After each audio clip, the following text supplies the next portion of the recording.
the only other way that you can guarantee that it get into the court is you mail it. Mail it. Yep. Now, if we mail it, that will not get there in time before the pretrial. So. Sure, you will. You just go across the street to the closest post office to the guy. You go to there. Enough, yeah. They'll have it mailed in one. They'll walk across the street and hand it to them. It'll be done. Yeah, true enough. And like I said, and just because you summons them to appear in court, all a summons means is somebody's granting you, giving you permission to control, to use their facility, like use their sheriff's department or their mounties to drag that person's body before that court in 22 days. That's what a summons is. Right. It's somebody's granting you power. Now, you don't have to wait for somebody to grant you power. You can say, I have the power to use this facility. I have the power to use this venue. My tax dollars built this building. This isn't a private boys club. This isn't the old good old boys club. This isn't a legal society club. This is a public building, like a public library. I have the right to access and check out books like everybody else. I have the right to submit my claim like anybody else. Just because you don't like the way I style my claim, like I said, one man was going around in this country who was an ex-lawyer who just smelled like, a dead animal walking into public libraries, so they would deny him access.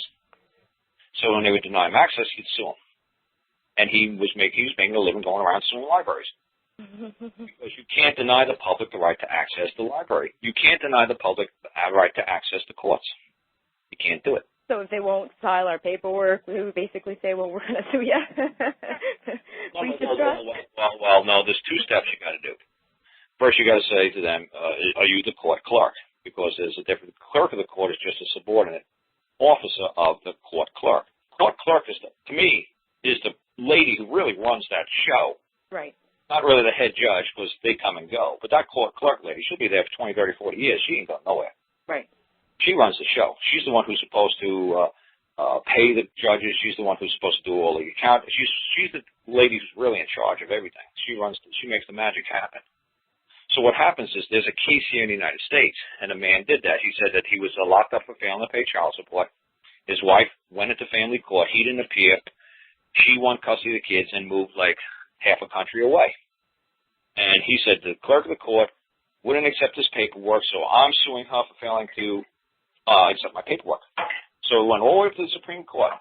So what happened was the Supreme Court made a ruling, and you don't have to rely upon it, but this is what our courts believe, that he went and sued the court clerk.